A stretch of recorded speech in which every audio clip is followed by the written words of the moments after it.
안녕하십니까. 이어서 충북뉴스입니다.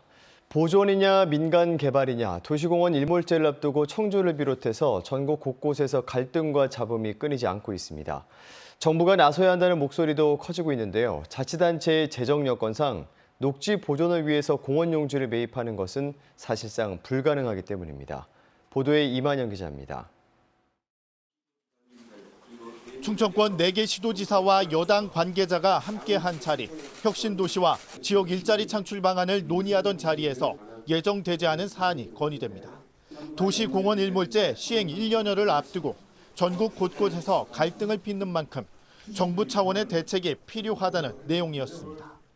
기재부의 반대 때문에 예산 반영은 어려운 것처럼 돼 있는데 어렵다고만 하지 말고 공동 대응을 통해서라도 녹지 보존에 대한 필요성에는 환경단체나 자치단체가 상당 부분 공감하고도 부지 매입에 드는 막대한 예산 문제로 인해 갈등을 빚고 있는 만큼 장기 미집행 공원 매입 비용의 절반을 국가가 지원하라는 것입니다.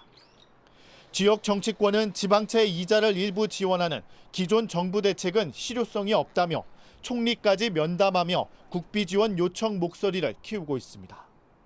도시공원 일몰제에 따라 12.9제곱킬로미터가 해제 예정인 충북은 부지 매입에만 1조 1천억 원이 소요될 것으로 예상되고 있습니다.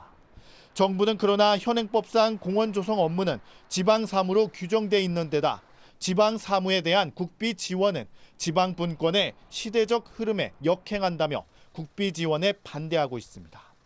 국비 지원은 이제 정책적으로 정부 차원에서 좀 고민을 좀 해서 좀 해답해 주셨으면 좋겠다. 이런 의미로 저희들이 이제 계속 지속적으로 건의를 하고 있는 그런 겁니다.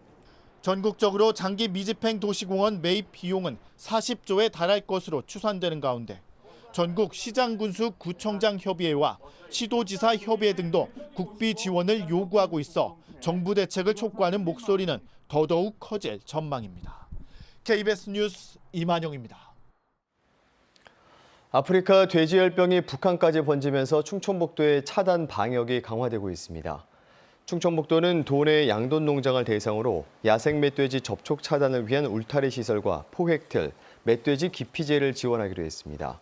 또 월 1회 실시하던 담당관 현장 점검을 일주일에 2회로 늘려 양돈 농가의 방역 태세를 점검할 계획입니다. 또 담당관 11명을 추가로 투입해 시군별로 방역 취약 농가를 파악하고 거점 소독소를 운영하기로 했습니다. 충북의 돼지 사육 규모는 355개 농가가 전국 사육 두수의 5.7%인 65만 마리의 돼지를 키우고 있습니다. 밤새 교통사고가 잇따랐습니다. 오늘 새벽 1시쯤 청주시 서원구 장암동 제2순환도로에서 22살 A씨가 택시 등에 치여 숨졌습니다. 경찰은 A씨를 친 승용차가 도망쳐 인근 폐쇄회로 TV와 차량 블랙박스 등을 토대로 사고 경위를 조사하고 있습니다.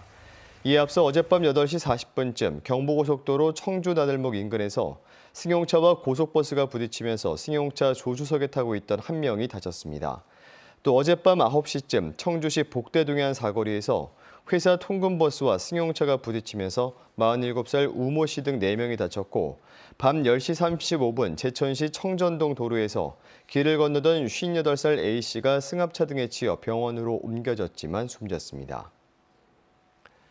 충청북도와 청주시가 이른바 마이스 산업 유치를 위해 KTX 오송역 인근에 추진 중인 충북 청주 전시관 조성사업 협의 보상이 8월쯤 시작됩니다.